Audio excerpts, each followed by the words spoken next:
Okay, first of all, I would like to say good evening. Today's Sunday evening. It's actually September 27th, 11:02 p.m. I've been watching YouTube over the years now, and I've learned a lot from YouTube. I've added to my portfolio of information. I go on YouTube mainly to observe what's going on in the minds of the people of the earth, from all over the world, be it the land of Ham, better known to the world as Africa, according to European dominance, be it the East, the Middle East, the Asia, Europe. Um, I want you all to know that even the continent Europe took its name from a daughter of a Phoenician king. So I'm making this video to respond to this young lady. Her name is Black Indigo, and she had two of her clips that I saw. The one was the letter Y, the series of questions, the letter Y, entitled the letter Y, and another I was wrong. It's about her saying that black women was inferior, or their behavior showed that they was inferior. She entitled it like that, pretty much in a sarcastic way. When I'm saying sarcastic, not because she's trying to be sarcastic, but it's really a format of hurt to see that we can be dragged to that level of behavior, to that level of thinking, and walk around with our heads, beneath the earth as the scums of the earth. And it seems to me that we are proud of it, very proud of it.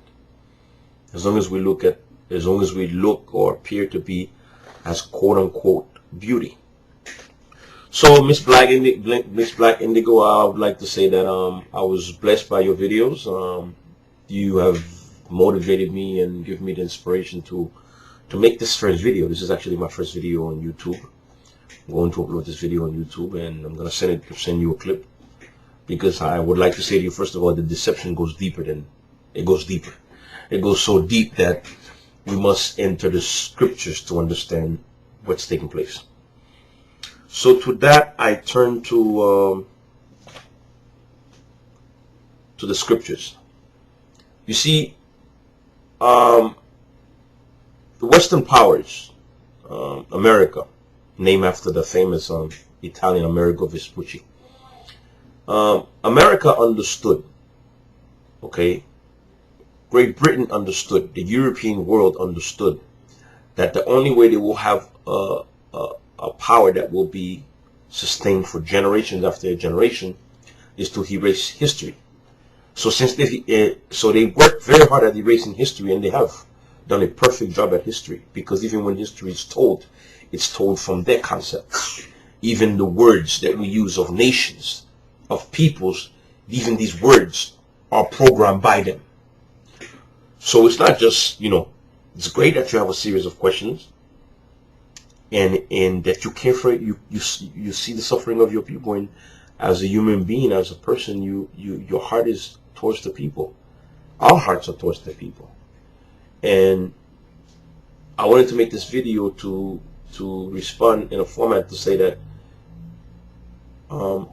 let's look in the scriptures, because if we want to understand light and darkness, we must look into the scriptures, because only the scriptures can give us a clear revelation of what took place, of what's taking place. Okay, so on that issue, since you have the questions on, I saw on the letter Y, and I was wrong, which are two videos that deals with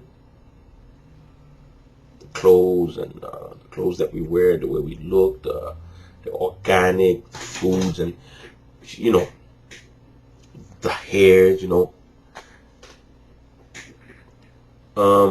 So I wanted to turn to the scriptures. First thing I wanted to say is, you are a beautiful young lady, a beautiful, original woman. One of the truths that has been kept from humanity is that, first of all, humanity is black, and I say that without shame. humanity, I don't care how blonde or how blue the eye or the eyes of Europeans may be, they know. Okay, those of them that study, the professors, the doctors, the historians, they know. They know who they are as a people. Okay, they know that they are a product of the scriptures. And when you open the scriptures, even from the first book of Genesis, it's already talking about the land of Ham. It's already talking about the land of Mizraim.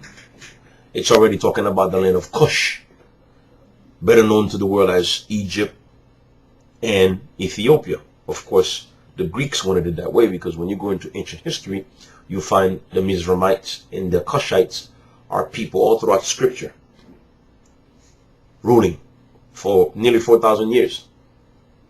Okay, that's another issue. Let's get to your questions. And to that, I'm going to go to the book of Timothy, the book 2 Timothy in the New Testament of the scriptures.